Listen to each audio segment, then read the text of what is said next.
Well, simply a player association is only as strong as the support it gets from the players. And so if every successful player association, you can see that they've got pretty much close to 100% support from the players. Without that, the player association is going to fail. This is the game's most serious since Kerry Packer split the sport with World Series cricket 20 years ago.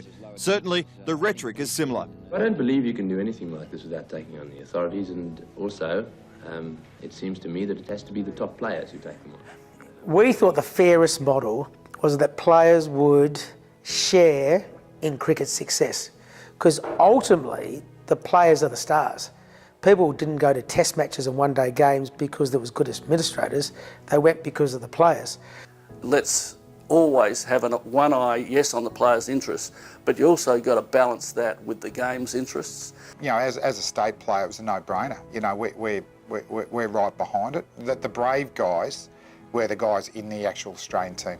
Well, from my point of view, is when they walked out after 90 seconds of cricket. I thought, you know, anybody would have any normal person would have a sensible discussion. They might turn around and say, sorry, I don't like your bill of goods, or this, we don't think it's fair.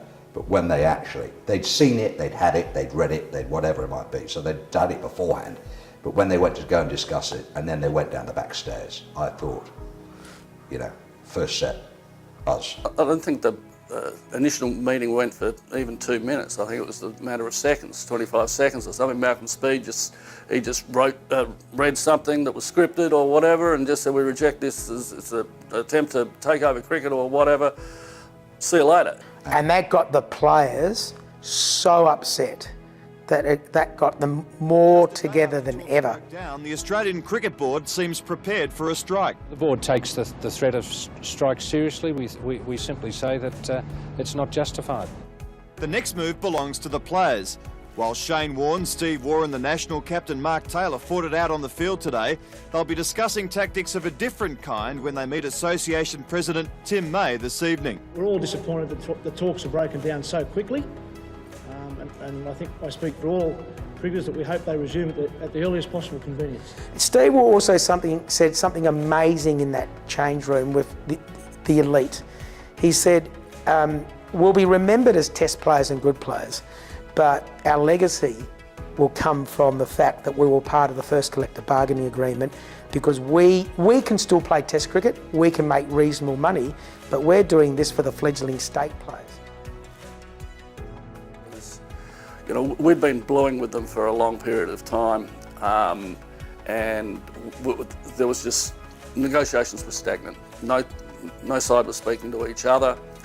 The players had just signed some consent forms or whatever to withdraw their services. Tubby Taylor said, will you just give me one chance, more chance to go to Tasmania and talk to Rogers or wherever he had to go and talk to him? And we said yes with all the players. But knowing Mark, he was doing it for totally the right reasons. He wanted a deal done. He believed in the deal that he engineered with Dennis Rogers. But you guys vote on it. If you guys want that deal to go through, then we can take it to the next steps to see if the whole of the player association, wants to go down that track. Anyway, they had a vote, and the vote was, I think there were 13 players there, and the vote was 12-1. We'd agreed, and it was 13-1 or 12-1 that we're going to go on strike. That news went back to Cricket Australia or ACB, and I think at that stage ACB went, shit, okay, we can't break these guys. We need to talk. So that was the pivotal moment.